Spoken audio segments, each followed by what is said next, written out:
Semoga antum menyimak bagaimana perkembangan dunia sekarang ini. Antum tahu insyaallah saudaraku, kondisi ekonomi Tiongkok sekarang ini tragis sekali.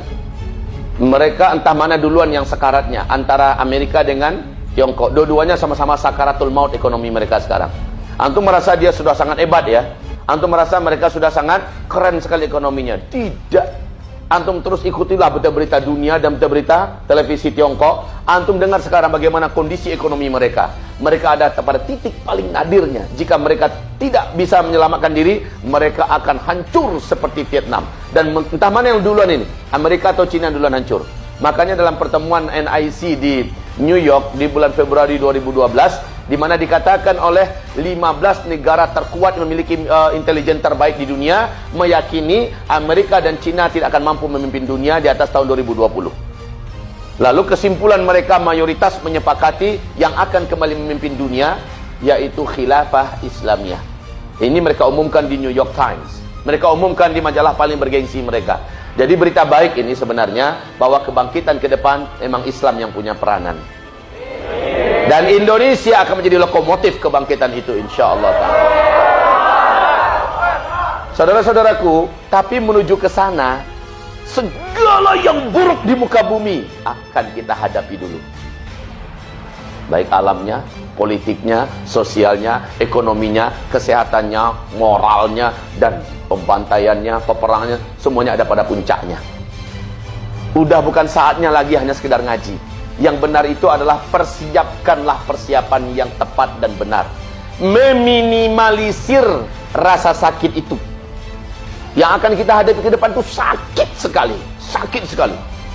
Perang di mana-mana dan perang itu menyakitkan, mematikan, mengerikan. Masalahnya dalam kajian-kajian yang sudah kami sampaikan, sosok Imam Al-Mahdi itu tanda-tandanya boleh dikatakan 95-96% itu sudah wujud. Dan kita menyaksikan bersama-sama. Kalau menurut hitung-hitungan kami, usia beliau menjelang dibaiat sekarang sudah 39 tahun. Dalam usia 40 tahun beliau dibaiat. Ustadz, ada nggak fixnya ini benar atau tidak? Ada. Bagaimana caranya Ustadz? Satu, ini saya kasih tanda aja ya. Satu, coba kita lihat setelah meninggalnya malaikat penjaga Raja Salman, orang mengatakan malaikat pelindung, yaitu Mayor Jenderal Abdulaziz Al-Baghamini, tanggal 29 September kemarin hari Sabtu.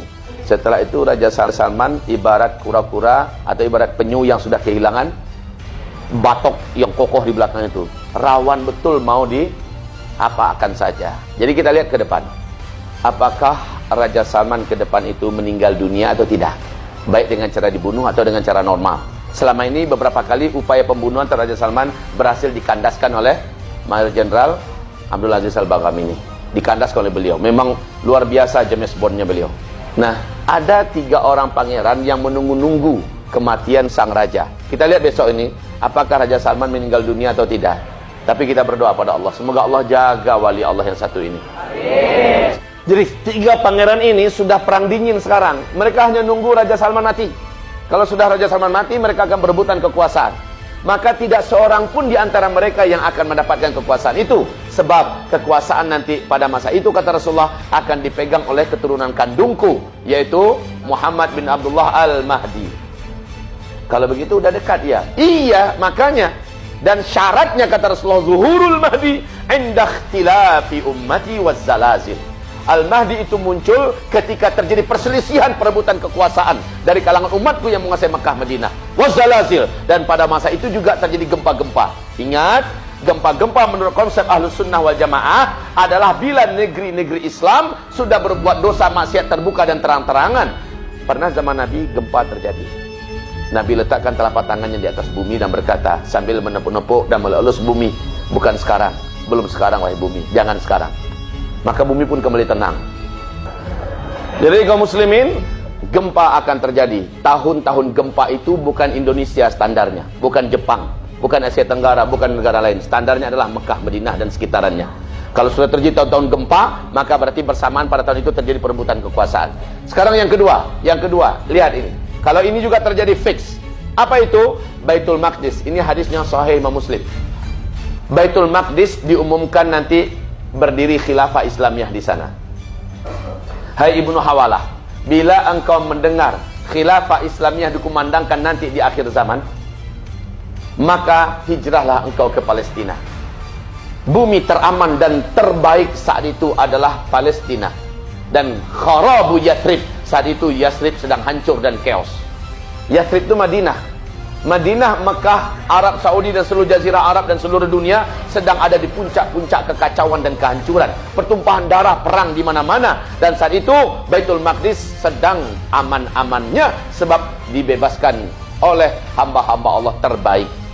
Nah, saya hubung-hubungkan hadis ini dalam hadis qudsi dari Muadz bin Jabal, dan Rasulullah SAW melafazkan dengan sigat, dengan lafaz pribadinya, bahwa Allah Subhanahu wa ta'ala mengumumkan kepada Syam, engkau adalah bumi terbaikku. Aku akan pilihkan hamba-hamba terbaikku di muka bumi dan bergabung kepada engkau. Dan aku akan keluarkan hamba-hambaku yang kotor dan jelek darimu dan keluar dari bumi Syam. Lalu kata Rasulullah SAW bahwa Baitul Maqdis nanti akan dibebaskan oleh hamba-hamba Allah terbaik di muka bumi ini, yang memiliki pasukan tempur, yang memiliki cara tempur yang tidak terkalahkan.